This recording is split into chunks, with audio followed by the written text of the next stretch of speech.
Subscribe to Movie Talkies and click on the bell icon for latest updates. Daddy is all set to release next month. What are the expectations? Nervous or excited to tell the story to audience?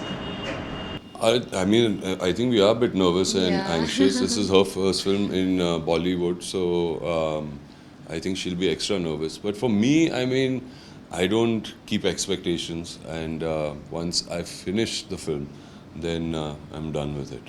And why this topic only? Like, what was the USP of this story? You chose this topic. And if I'm not wrong, you have written the... Yeah, so I think once you see it, you will know what the USPs are. I mean, I can't come here and say ये USP है इसलिए आके देखो या इसलिए आके देखो.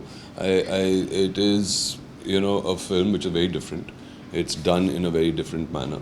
It's a true story, a story which is audiences from all over the world should know. So yeah, I think it will be interesting for people to watch it. Okay. You are promoting a lot, and don't you think nowadays promotion plays a very important role? Because बड़ी फिल्में flop हो जाती हैं. क्यों उन लोगों ने promote नहीं किया था? नहीं प्रमोशन करते हैं बट बहुत यूनिक तरीके से प्रमोट करते हैं. तो व्हाट अच्छा. Is the your way of promoting this movie? I'm here with you, and that's Daddy's poster. This is Aishwarya, and we just want to tell our audiences this is a very special movie that we have made, and you should go out there in the theaters, give us a chance. And it's coming on the 8th of September, so give us a chance. Okay film की release date भी बदली गई है. Is there any specific reason? Because जुलाई में release होने वाली थी. हाँ, तो 21 जुलाई को रिलीज़ होने वाली थी, लेकिन फिर अरुण गावली के फैमिली से हमें एक रिक्वेस्ट मिला था कि शायद वो पैरोल पे आ जाए, और तो फिंगर्स क्रॉस्ड होपफुली आ जाए, क्योंकि उस टाइम गणपति का भी त्यौहार है. हमारे पास एक बहुत ही बढ़िया गणपति का गाना भी है. तो और गणपति जो है उनके लिए बहुत मायने रखते हैं. वो बहुत सेलिब्रेट करते थे. लाल बाग का राजा में सबसे बड़ा गणपति लगता है. तो वो चाह रहे थे कि उस दौरान अगर हम रिलीज़ करें, तो गणपति के टाइम पे हम रिलीज़ नहीं करना चाहते थे. तो उसके बाद एक हफ्ते बाद 8 सितंबर को हमने वो डेट चुना. And how was your experience working with Arjun Rampal? Yeah, it was a very different experience. Like I did a lot of films in Tamil, but first time it's going to be in Hindi. And working with Arjun was a very different experience, but he was actually very, very supportive to me because I can't speak Hindi at all. So he taught me a lot of, he actually corrected me in many ways. Arjun and Oshim. And Oshim was also not so good in Hindi, but he was not as bad as me. But yeah, they were very, very supportive in this entire journey of filming. अगर look की बात करें तो look काफ़ी genuine लग रहा है. Look पे कितनी मेहनत की गई है मूवी में? सिर्फ लुक पे ही नहीं, पूरी पिक्चर पे मेहनत की गई है. सर मेरे लुक पे नहीं, इनका भी जो लुक है.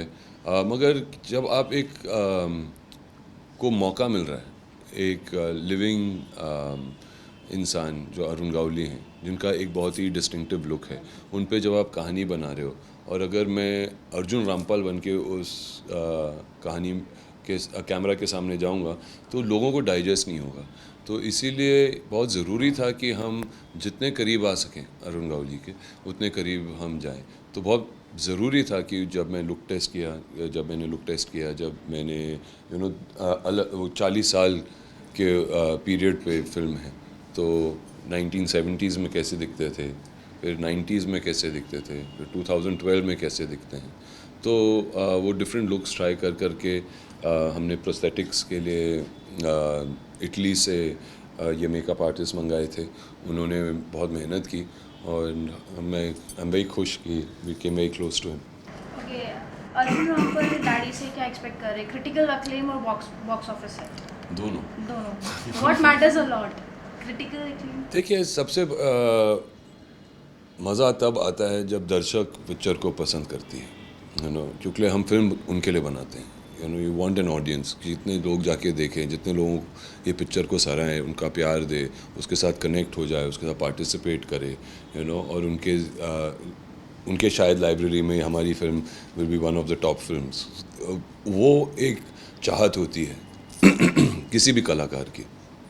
तो of course I think it is more important कि ऑडियंसेस एंजॉय इट, और कितनी बड़ी ऑडियंस मिलती है उतनी बड़ी आपकी बॉक्स ऑफिस हो जाती है.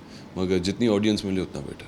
इंडस्ट्री की साइड से अभी तक कोई प्रेजेस ट्रेलर लॉन्च हो चुका है, पोस्टर दिख चुका है, सब कुछ हो चुका है, प्रमोशंस चालू है, तो कोई जी। ऐसी इंडस्ट्री का फ्रेंड जिसने आपको मैसेज किया हो या प्रेजेस दिए हो? बहुत सारे लोगों ने मैसेज किया है, डायरेक्टर्स ने, दोस्तों ने, एक्टर्स ने।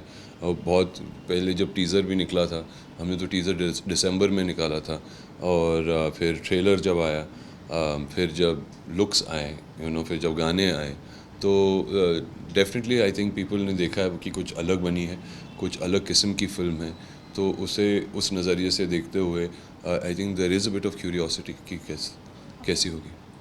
Apart from this, any other future project you want to talk about? Oh, I'm going to do a Tamil film with her now. No, you're just joking. फिलहाल तो इतना ही है। अभी डैडी सितंबर 8 को आएगी, तो प्लीज़ जाके देखिए। Thank you so Thank much. you. Thank you.